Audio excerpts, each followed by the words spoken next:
어떠셨어요? 한마디로 여자의 피를 끓게 하는 책? 읽으면서 뭔가 울컥하더라고요. 저도 그런 심정으로 책을 썼습니다. 저는 여자들이 좀 지레 겁을 먹지 않고 살았으면 좋겠어요. 완벽하게 홀로 서기를 바랍니다. 더 멋지게 실수하고 더 근사하게 자라면 좋겠어요. 책을 읽으면 그게 되죠? 여자의 자존감을 깨우는 책 읽기. 여자의 독서. 다산북스. 텍스토머 정품을 꼭 확인하세요. 우리 집 방충망 바꿨어요. 미세벌레 덤벼봐 먼지 모두 덤벼봐 촘촘해서 촘촘만 방충망은 촘촘만 예쁘고 통풍까지 좋아요. 방충망은 촘촘만 주식회사 텍스토머. 텍스토머의 이동식 촘촘망 더블랙이 새로 나왔대요. 미세벌레 덤벼봐 먼지 모두 덤벼봐 촘촘해서 촘촘만 이동식 촘촘망 더 블랙. 떼었다 붙였다 청소도 간편. 이사 갈 때 떼어갈 수도 있으니까. 방충망은 촘촘만 주식회사 텍스토머.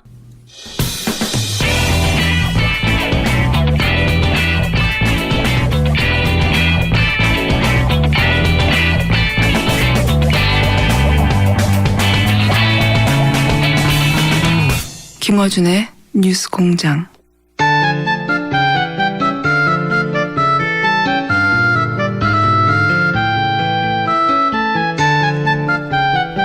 빵빵 터지는 시간입니다. 노루가즘 정의당 노회찬 원내대표 나오셨습니다. 안녕하십니까? 네, 안녕하세요. 네. 요즘 그 TV 출연이 잦다고 저희 작가들이 자제해달라고. 어제 그 우리 저 김원준 총수 얼굴도 나왔어요. 뉴스공장만 나오셔야 되는데, 예, 최근에 어제는 냄비 받침이라고 하는 예.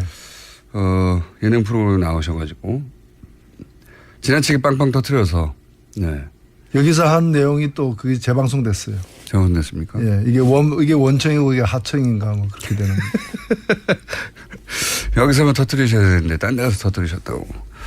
거기서 첼로 이야기도 또 화제가 됐다면서요. 예. 노회찬 대표님과 첼로가 과연 어울리느냐. 좀 어울리잖아요.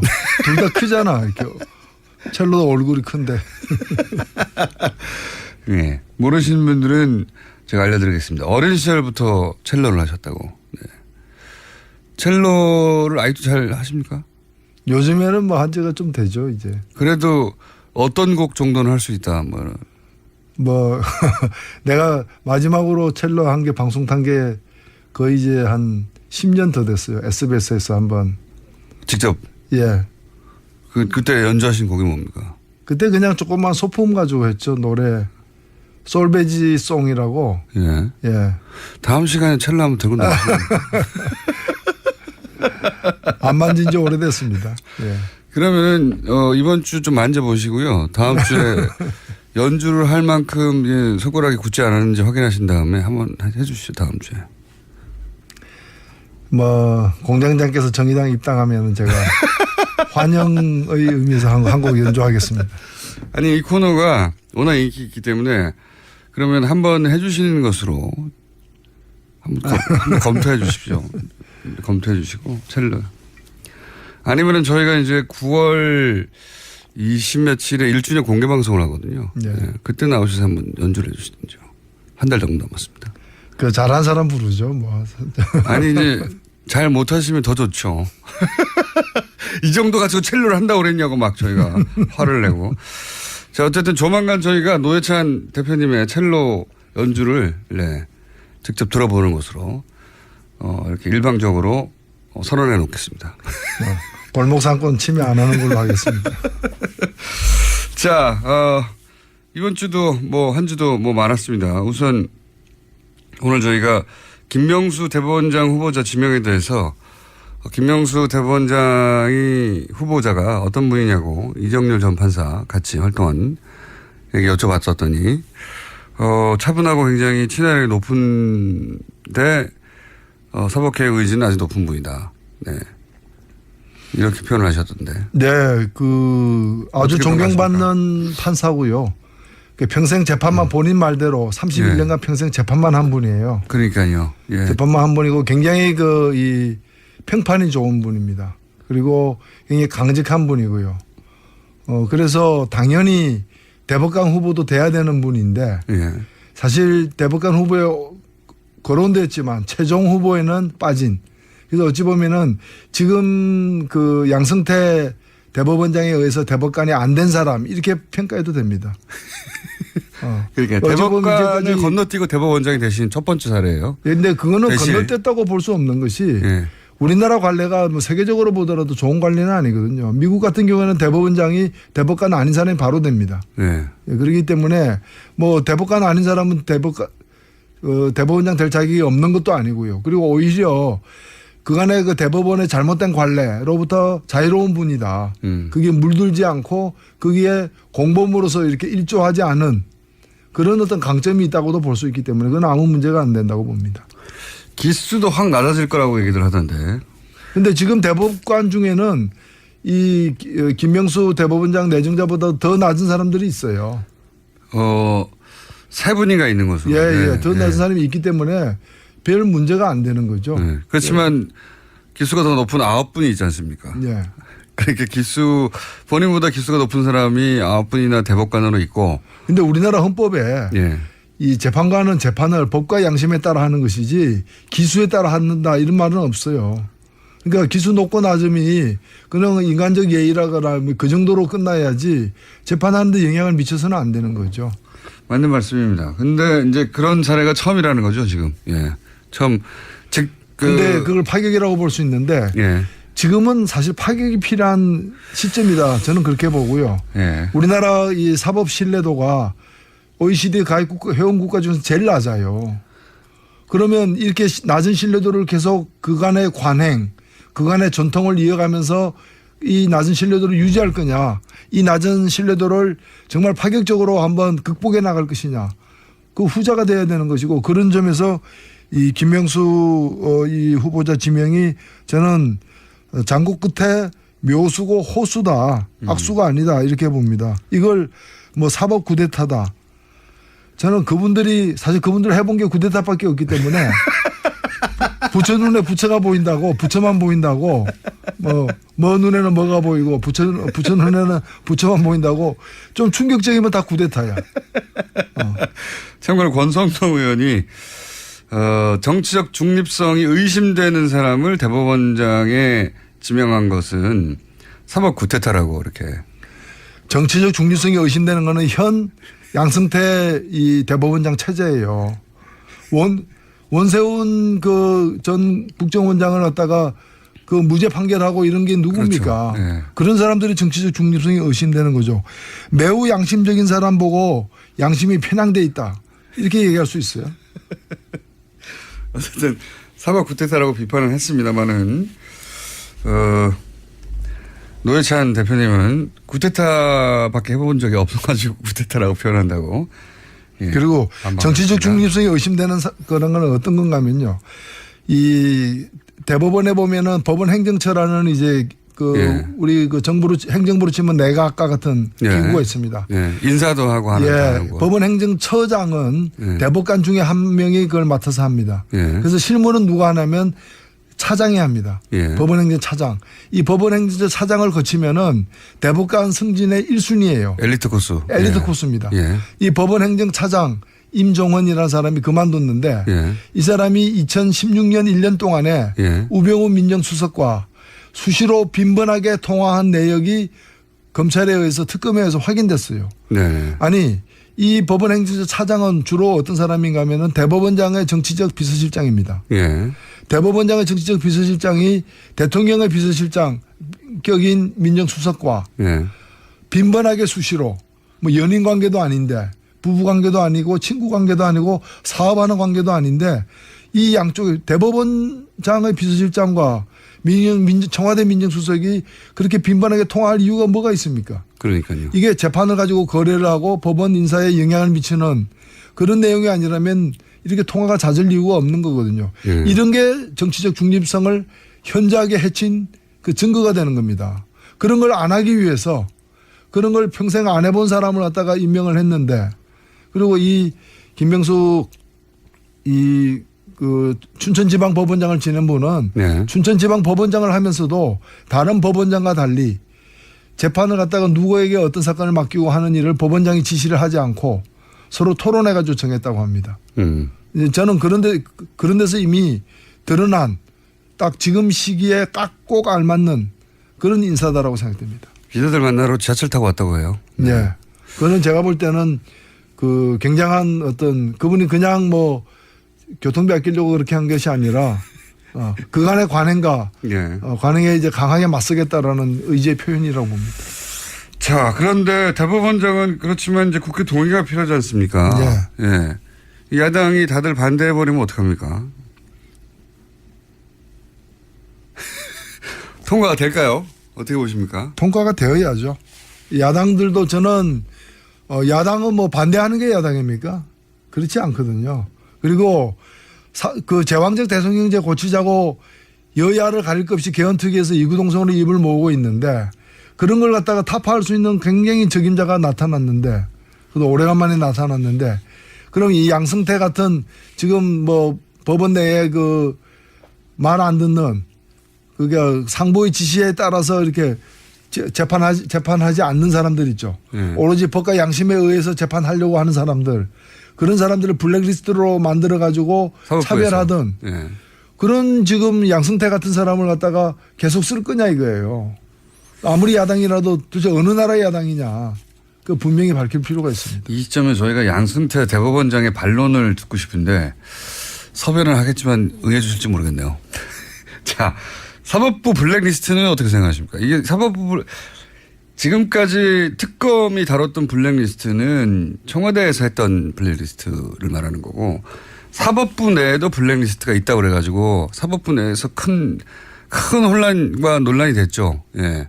이게 이제 지금 방금 말씀하신 대로 법원 행정처에서 블랙리스트 판사들의 성향을 분류해서 블랙리스트를 관리해 온 것 아니냐라고 하는 의혹이 터졌지 않습니까? 엊그제 법사위에서 법원 행정처장이 나와가지고 법원 행정처장에게 사법부 블랙리스트가 담겨 있는 컴퓨터를 왜 공개하지 않느냐, 왜 조사하지 않느냐고 하니까 그 컴퓨터는 업무용으로 쓰고 있기 때문에 조사할 수가 없다라는 거예요. 그러면 안종범 수첩은 업무용 수첩이지 그게 그러면 뭐 사교용 수첩이었습니까? 대한민국에 컴퓨터 한 대밖에 없습니까? 그리고 그러니까 그렇죠. 뭐 대법원에 컴퓨터 한 대밖에 없습니까? 카피 페이스트는 없나요? 그리고 블랙리스트의 존재 자체를 갖다 시인하지 않고 있어요. 그러면 그동안에 지금 그것 때문에 그 부장판사 인천지법의 부장판사 한 사람이 사표를 냈습니다. 근데 그 사표를 갖다가 그러면서 강하게 양승태 대법원장이 진실을 밝히라고 요구하면서 사표를 냈는데 그 사표를 수리도 안 하고 있어요. 그러니까 이 블랙리스트는 딴 데 있는 게 아니라 또 한 분은 13일째 단식 중에 있어요.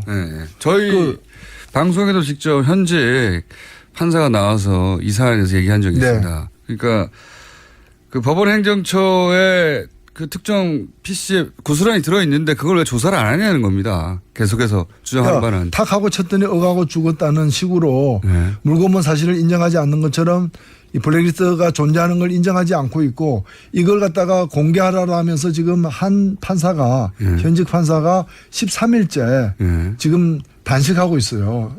근데 현직 판사가 이걸 제가 얘기를 하니까 그분은 단식하고 있는 게 아니라 금식 기도하고 있다. 그러면서 그런데 기도 내용에 블랙리스트 얘기가 있는 것 같다. 있는 것 같다. 아니 그게 단식이지 뭐예요. 이걸 이게 법원 행정처장이 국회에 나와서 한 답변입니다. 그렇습니까? 예. 금식 기도하고 있을 뿐이다. 예. 근데 기도 제목 중에 블랙리스트 사안이 있는 것 같다. 예. 그러면 나머지 사안들은 뭡니까 그러면? 그럼 뭐 박종철은 뭐 침례 기도를 한 겁니까?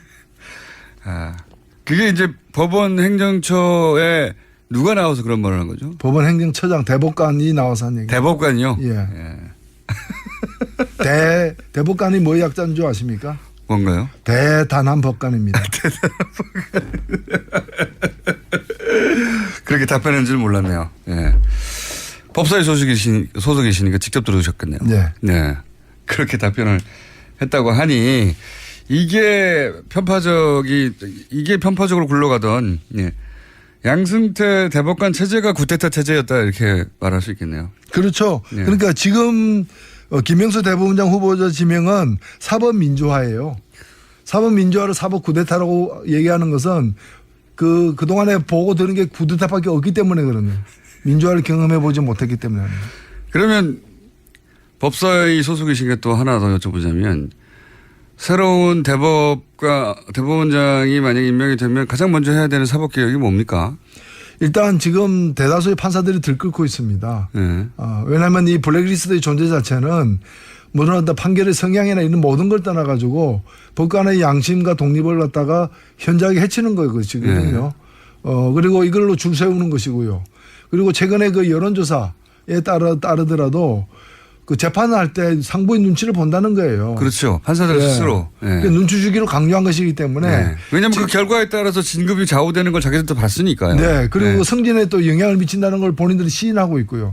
그래서 법관들이 그야말로 공정하고 중립적으로 재판할 수 있도록 보장해 주는 네. 것은 바로 이런 적폐를 갖다가 해결하는 것으로부터 출발돼야 되기 때문에 이 사법부 블랙리스트 사건에 관련된 재조사 양승태 대법원장이 덮으려고 했던 덮고 있는 이것을 재조사하는 것으로부터 시작돼야 된다고 봅니다. 양승태 대법원장이 사법적 처리의 대상이 될 수도 있는 사건 아닙니까 사실은. 그 안에서 블랙리스트가 있었다고 하면. 그렇죠. 네. 당연히 뭐 거의 국정원의 원세훈 급이죠. 자, 어제 청와대 업무보고는 어땠습니까? 분위기가? 예. 청와대 업무보고 있었죠 어제. 예, 업무보고가 있었죠. 뭐 야당에서는 잘 만났다. 네. 이러면서 이제. 원래 정부를 때리는 시간 아닙니까? 예. 예. 근데 뭐 별로 사실은 소문난 잔치에 먹을 게 없다는 식으로 인사 문제를 주로 다뤘고요. 예. 다뤘고 이제 인사 문제에 대해서는 또 그 일부 그동안에 이제 그 스스로 자진 사퇴한 경우라거나 이런 부분이 있지 않습니까? 저도 박기영 그 과학기술혁신본부장에 대해서 이제 얘기를 했는데 그분이 이제 그 자진 사퇴해놓고도 페이스북에다가 마녀 사냥이다. 화형당한 것 같다. 예. 이런 얘기를 한 데 대해서 동의하냐 물으니까 동의하지 않는다. 적절치 못한 표현이라고 하면서 좀 그런 이제 인사 과정에서 이제 부실함이 일부 있었던 것에 대해서 깨끗하게 시인하고 굉장히 그 유연하게 답변을 했어요. 뭐 임종석 비서실장이 원래 정치인 출신이기도 하지만은 그냥 마음을 비운 자세로 이렇게 답변을 잘했다고 저는 봅니다. 조국 민정수석이 직접 나왔어야 되는 거 아니냐 이런 얘기도 있었는데요. 아니 그 우병우 민정수석이 나와야 되는 상황에서도 전례를 들어가지고 결코 나오지 않았던 바가 그때는 있거든요. 국정농단 사태가 터졌음에도 불구하고. 예, 직접 당사자인데도 불구하고 제가 볼 때는 뭐 그런 사건이 안 벌어지겠지만 만일 조국 민정수석이 직접 당사자인 어떤 사안이 발생한다면은 제가 아는 조국 민정수석의 성격상 나올 거예요.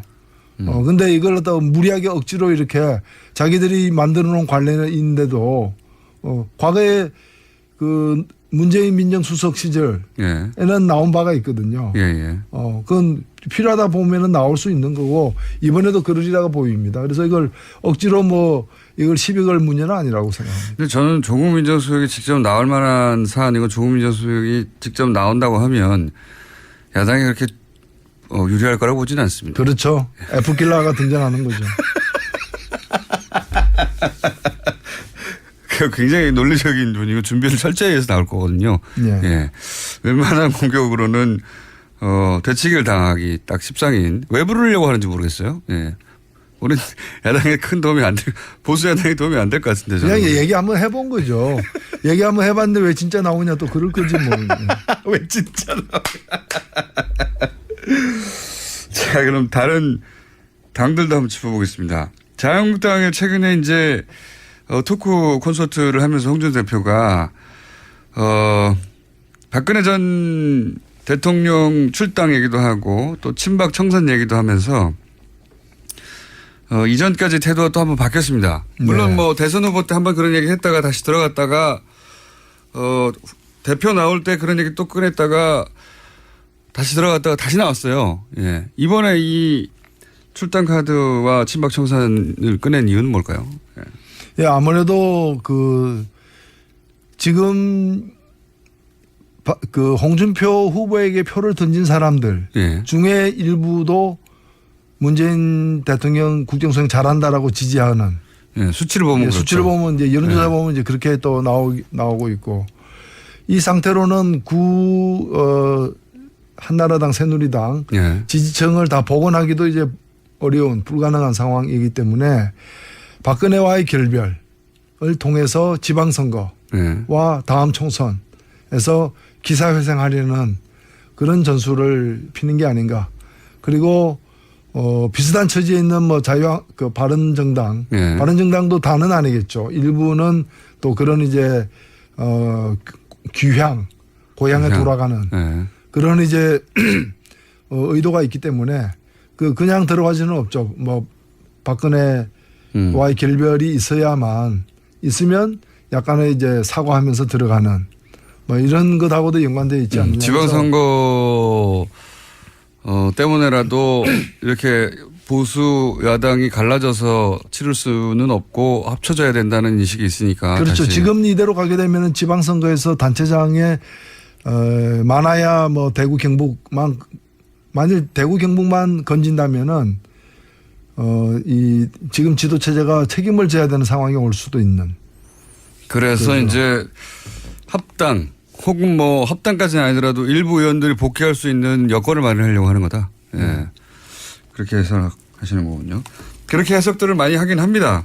근데 이렇게 되면 이제 바른정당이 어쨌든 당의 사이즈가 작기 때문에 지지율도 뭐 잠깐 더 높았던 적도 있긴 하지만 대체적으로는 최근에 자유한국당보다 낮기 때문에 정의당보다도.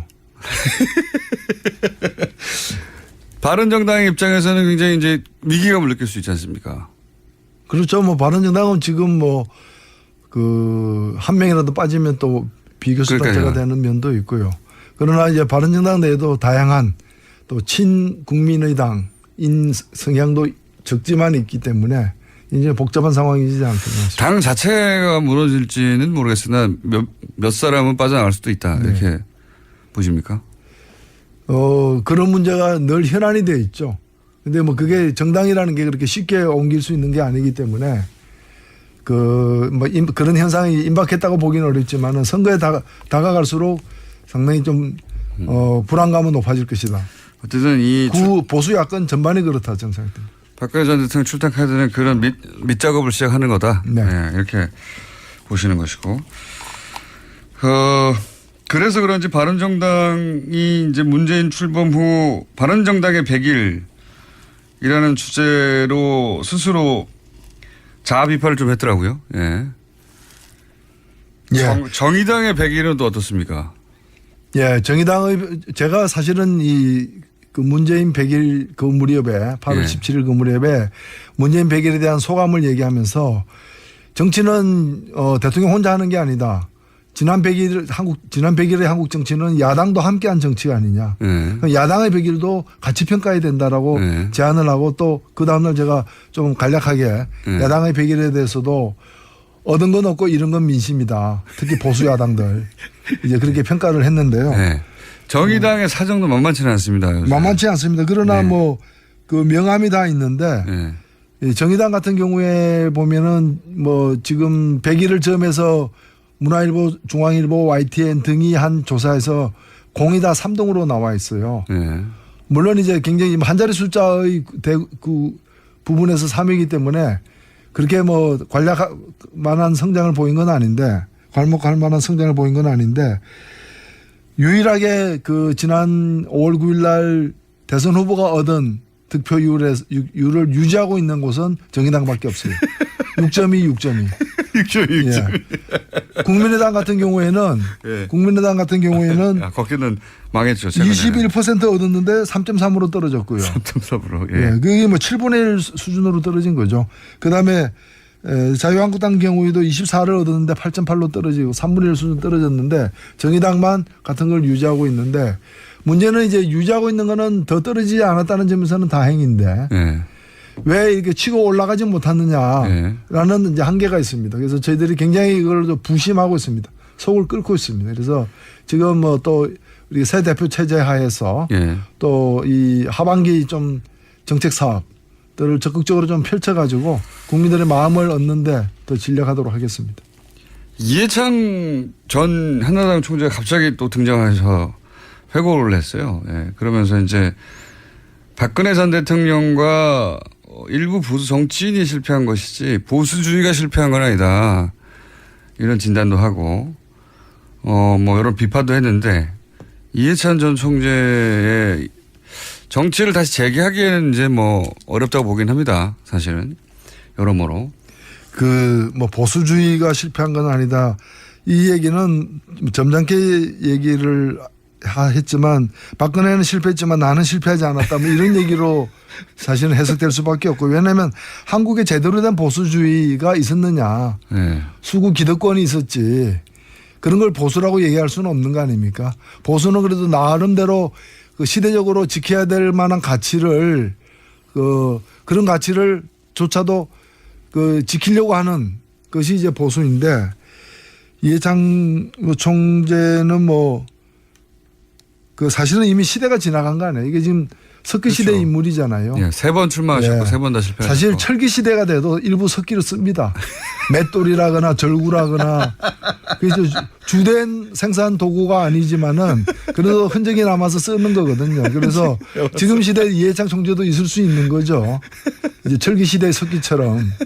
그런 것이지 다시 그 석기 시대로 돌아간다거나 그런 건 아닌 거죠. 예. 국민의당에 이제 투표 시작했는데, 이제 마지막 질문입니다. 시간이 다 돼서. 안철수 전 대표 같은 경우는 서울시장 얘기도 나오고, 대표 얘기도 나오고, 막 던지고 있지 않습니까? 네. 만약에, 현재 기준으로 전망은 그래도 안철수 전 대표가 되지 않겠냐, 이번에 당대표가. 당대표가 되고 나면 서울시장도 나올까요? 지금은 제가 볼 때는 우리가 불 뗄 때 연료가 부족하면은 탈 수 있는 건 다 집어넣자 이런 식으로 표되는 거는 다 하자. 서로 상충되는 걸 할지라도 심지어는 부산시장까지 얘기했더라고요. 제주도지사는 왜 얘기 안 했는지 잘 모르겠지만 하여튼 표되는 건 다 하자. 뒷감당 어떻게 하냐. 그게 선거 전과 후가 다르다. 그게 이제 정치 경륜이라는 거죠. 그래서 예. 그렇게 큰 의미 부여할 건 아니라고 봅니다. 그래요? 예. 흘려들으면 됩니까? 예? 당분간은 흘려들으면 됩니까? 예. 일단은 그리고 선거 전에 투표를 위해서 한 얘기를 너무 또 강하게 기억할 필요도 없지 않느냐. 건강을 위해서. 건강을 위해서. 맷돌. 알겠습니다. 자. 이해찬 전 한나라당 총재님, 네. 석기 시대로 평가받았는데 방송을 들으시면 저희 인터뷰 한번 응해주시면 반론 기회를 저희가 충분히 드리겠습니다. 네, 신석기 유물 같은 거는 꽤 값도 나갑니다.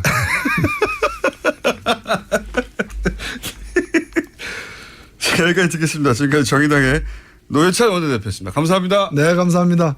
네, 안녕하세요. 반지 모델 아이리입니다. 이상형이요? 마법사? 반지!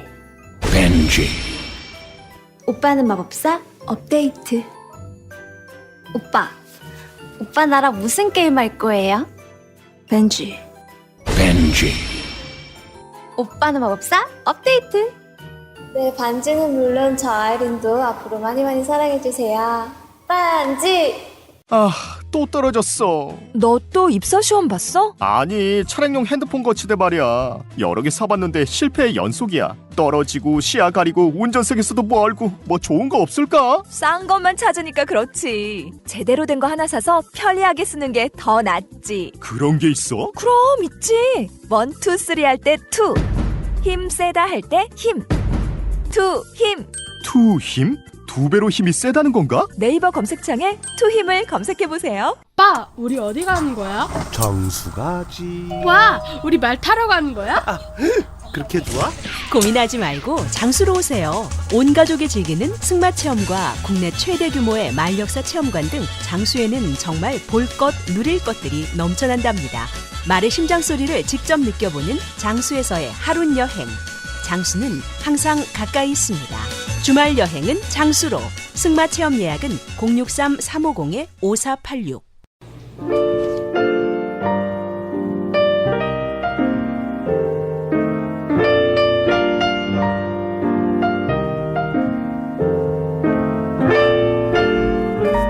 불친절하네. 예스. 역시 노회찬 대표님이 나오면 문자가 폭발합니다. 네. 관련 문자 굉장히 많은데 그중에서도 첼로 연주를 꼭 해달라는 문자 많습니다. 네. 생방송으로 공장장은 고개를 굽고 노회찬은 첼로를 연주하고 이런 문자. 아, 공개방송 얘기를 잠깐 했더니 공개방송 문자도 많네요. 네. 저희가 1주년 전후에서 공개방송을 추진 중입니다. 네. 곧 자세한 내용을 알려드리겠습니다.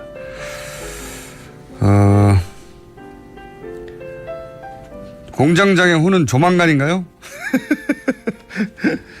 네. 그러면 조만간 말고 순으로 하겠습니다. 순. 교회에 문자가 많이 있습니다만 반복되네요. 첼로. 공개방송. 첼로. 공개방송. 첼로 꼭 한번 들어보죠 뭐. 예. 여기까지 하겠습니다.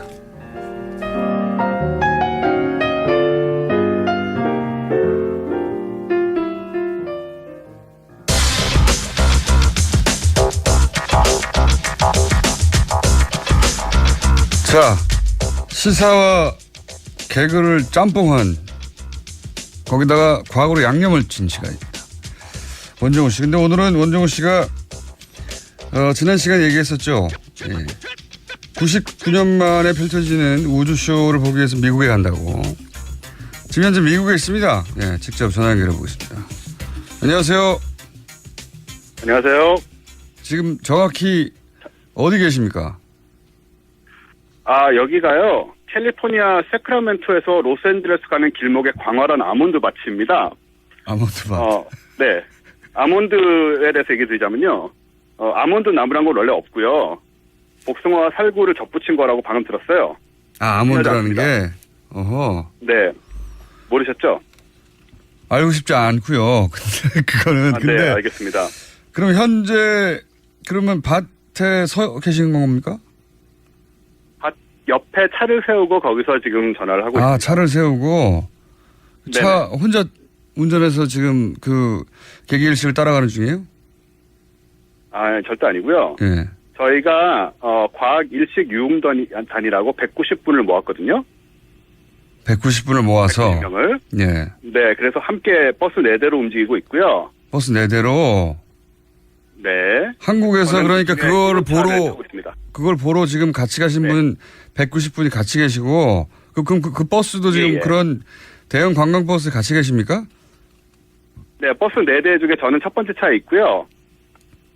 그럼 그 버스에 지금 일단 그 소위 과학 유흥단이라고요? 과학 일식 유흥단이요. 일식 유흥단. 네. 아, 무슨 소리가 들리네요. 네, 일단 인사드릴게요. 네, 반갑습니다. 네. 네. 몹쓸 분들이네. 조용히. 분들이래요. 아, 그분들이 다 함께 지금 버스를 타고 190여 분이 한국에서 네. 개기일식을 보러 원정우 씨하고 같이 갔군요. 네. 그렇습니다. 부럽네요. 그럼 네, 개기일식이 너무 좋아요. 너무 편하고 즐거운 여행이에요. 이미 개기일식이 시작됐잖아요. 대기일식은 어저께 했고요. 예. 네, 어저께 8월 21일 여기 현지 시간으로 월요일이죠. 예. 네, 오전 10시 20분 그 콜로라도주 덴버 시간 마운틴 타임이고요. 예. 10시 20분경부터 한 2시간 좀 덜 계속됐고 해가 완전히 사라지는 계기일식은 한 11시 20분쯤부터 한 2분 동안 있었고요. 네, 그렇게 같이 그 장관을 봤습니다. 그러면 그렇게 완전히 그 해가 가려지면 정말로 완전히 어두워집니까? 밤처럼? 네, 상당히 어두워지는데요. 예. 일단 저희 참가하신 분 한 분의 생생한 목소리를 통해서 예. 네, 저희 그 가장된 얘기가 아닌 한번 들어보도록 하겠습니다. 직접 본 분의 감상을, 예.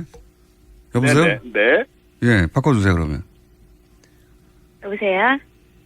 네, 누구십니까? 아, 네, 저 그냥 여기 참관 시민이고요. 예, 성함은 말씀해 주셔야죠. 저 윤아연이라고 합니다. 네. 또 거기 혼자 가시지 원종우 씨하고 같이 가셨네. 네. 그렇죠. 그 개기일식을 직접 윤영과 함께 왔고요. 네. 네. 직접 보셨어요?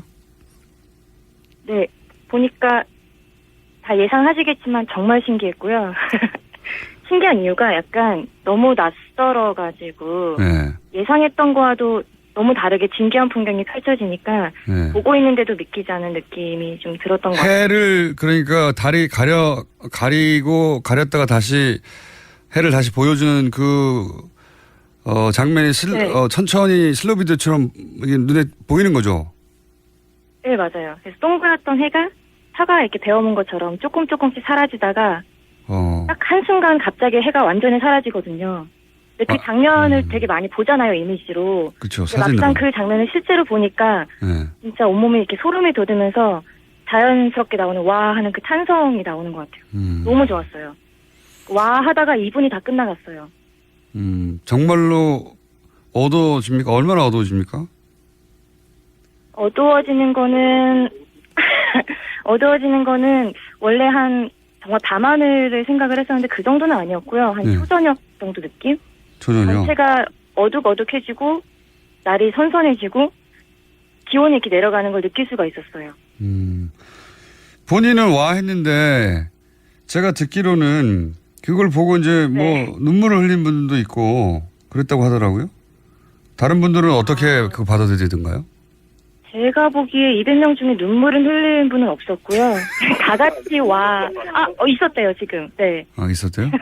옆에서 제보 들어왔습니다. 네. 왜 눈물을 흘렸답니까? 그거 제가 궁금해요. 그분의 입장은 제가 잘 모르겠지만, 네. 제가 느꼈을 때 이게 약간. 그분은 같이 있지 않으신가요, 지금? 바꿔드리겠습니다. 네. 근데 제가 느낄 때는, 네. 이렇게 머릿속으로만 그렸던 거를 실제로 봤을 때의 느낌은, 그냥 단순히 신기하다를 넘어선 약간의 경외감? 이런 게 느껴졌던 것 같아요. 자연에 대해서 압도당하는 느낌을 받다 보니까 몸에 소름도 많이 돋고, 눈물도 아마 그래서 나지 않았을까. 원종 씨보다 훨씬 말씀을 잘하시는데. 하시네요. 네. 네. 바꿔드려야 될 것 같아요. 원종 씨도 계속 쳐다보고 계시는데요. 네. 바꿔드리겠습니다.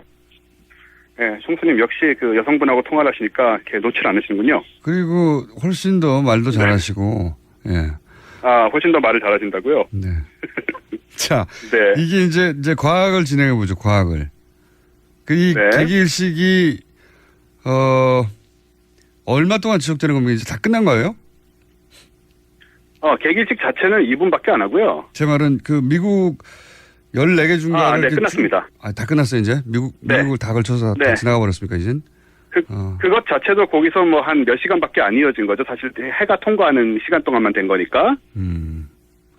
그렇지만 미국의 14개 주에 4,200km를 통과를 했어요. 4,200km를. 네, 그러니까 이게 차이라면 보통은 이제 바다가 많잖아요, 지구상에. 네. 그래서 이제 바다나 정글이나 이런 오지를 많이 지나가는데 인구 밀도가 높은 미국 대륙을 가로지르니까 관측 환경이 굉장히 좋았던 거죠. 운이 좋은 거고 이게 거의 100년 만에 처음 온 기회라면서요, 미국에서도. 예, 미국에서도 99년 만에 왔다고 하고요. 그래서 미국 전역에서 그 일찍 라인으로 모여서 뭐 어떤 곳에서는 뭐 몇십만 명이 모인 곳도 있다고 하는데 저희가 간 곳은 사람이 많이 오지 않아서 저희가 거의 독점적으로 굉장히 잘 봤습니다. 이게 이제 그렇게 이상현상이 일어나면 예전에 네. 그런 얘기 들은 적이 있거든요. 뭐 무슨 새가 어떻게 이상한 행동을 한다든가 뭐 곤충이 이상하게 움직인다든가 뭐 그런 네. 이상현상이 포착된 건 없어요? 자연의 이상현상이? 개기일식 자체가 네, 개기일식이 있으면 보통 그런 일들이 있다고 하고요. 이번에도 뭐 조류하고 곤충류 행동도 있었대요. 근데 이게 이제 밤이 오는 걸로 생각을 하는 거죠, 갑자기. 그냥 밤이 오는 정도로 생각하는 거다? 다른 그렇죠. 특이사항이 갑자기 어두워지니까 동물들이 이런 일식 같은 흔하지 않은 천체현상에 대비해서 진화하진 않았잖아요. 그렇겠죠. 그러니까 어두워지면 밤이 되는 줄 알고 이제 황급히 집을 찾아 돌아간다거나 이런 현상들은 거의 매번 벌어집니다. 개기식 때는. 그건 뭐 그렇게 이상한 현상은 아니네요. 어두워져서 가는 건 뭐 어쩌겠어요. 네, 그래서 보고 있으면 나름 신기하죠. 박쥐도 나오는 경우도 있다고 그런 것 같아요. 그거 말고 혹시 이 개기일식의 순간에 네. 특별히 측정할 수 있거나 특별히 알아낼 수 있는 과학적인 진실, 뭐 과학적인 팩트는 없어요? 네, 꽤 있는데 일단은 원래 그 아인슈타인이 일반 상대성 이론을 이걸로 검증을 한 걸로 유명하거든요. 아, 빛이 휘는 거. 예. 네, 빛이 휘는 거를 이제 네. 태양이 있을 때는 보일 때는 빛이 뒤에 있는 별을 우리가 볼 수가 없잖아요. 태양빛 그렇죠. 때문에. 예. 예, 그래서 볼 수 없지만은 일식 때문에 가려지게 되면 태양은 있는데 태양 빛만 막힌 거니까 예. 뒤에 별들이 보이고 그걸 측정을 할 수가 있어요. 위치를. 그러니까 이제 그거가 입증하는 바는 분명히 태양에 가려서 안 보여야 하는 별인데 빛이 휘어서 태양이 가려진 태양 뒤쪽에 가려진 별도 볼 수 있다. 그걸 통해서 이제 태양의 중력 때문에 빛이 휘어서 우리한테 보이는 거라고 네. 그렇게 이해하면 된다고 이제 예언을 하셨죠. 예언을 아인슈타인이. 그렇죠. 그러면서 이제 휘는 그 각도를 예언을 했고요. 네. 근데 실제 그래서 이번에 1919년에 네. 1919년에 이거를 관측을 해가지고 실제로 휘는 점을 찾아서 이제 그걸 대비를 해서 이게 맞다는 걸 증명을 했던 거죠. 그런데 이번에도 그거가 관측이 됐다. 예, 저희는 저희 다른데로 관측을 해가지고 그걸 또 한번 값을 내볼 생각이고요. 네. 그 외에도 이건 사실 오래전에 관측된 거고 태양에 보면 주변에 코로나라고 이렇게 밝은 불빛이 있어요. 네. 그거를 이제 이럴 때가 아니면 잘 볼 수가 없기 때문에 그걸 관측할 수 있는 천문학계에 굉장히 좋은 기회이기도 하고. 늑대 인간 같은 거 안 나타났어요? 그 정도 돼야지 뭐 특이현상이지. 늑대 인간이요? 네. 안 나타났어요. 어떡하죠? 우리나라 개기일식은 그러면 언제 볼 수 있습니까? 우리나라에서는? 우리나라에서는 2035년 9월 2일에 북한 지역에서요. 35년도 네. 35년도 뭔데? 네. 북한에서만 볼 수 있습니다. 좀 많이 남았어요. 아, 참네. 근데 그때는 이제 관광을 갈 수 있지 않을까요? 그랬으면 좋겠네요. 라고 기대를 하고 있습니다. 네. 여하간 우리나라는 2035년이면 잠깐 볼 수는 있지만 그건 북한 지역이다. 네. 네. 부분일식, 그래서 고성 지역에 가면 몇 초 정도 볼 수 있다고. 네. 어디를 가면요? 고성 지역에 가면 강원도 고성 지역에 가면 몇 초 정도 볼 수 있다고 해요. 강원도 고성에서는 2035년에 몇 초 정도는 볼 수 있을 것이다. 네, 네. 근데 몇 초 정도를 보러 가기에는 좀 아깝고 평양 쪽에서 잘 보인다고 하니까 평양에 갈 수 있으면 좋겠습니다. 저도 그러길 바라고요. 이게 안경 끼고 다 보신 거죠? 특수 안경. 네, 이게 필터 필름이 있어요. 이거를 끼고 보는 건데 아마 기억하실지 모르겠지만 옛날에 우리 어릴 때는 뭐 유리판을 그을려 가지고 보라 이런 얘기를 했었거든요. 네. 네. 근데 요즘은 이제 귀찮은 이런 작업을 하는 사람은 아무도 없고. 알겠습니다. 여기까지 안경을 하고요. 되게 싸게 구할 수 있습니다. 나머지는 돌아오신 다음에 들어야 될 것 같습니다. 감사합니다. 알겠습니다. 감사합니다.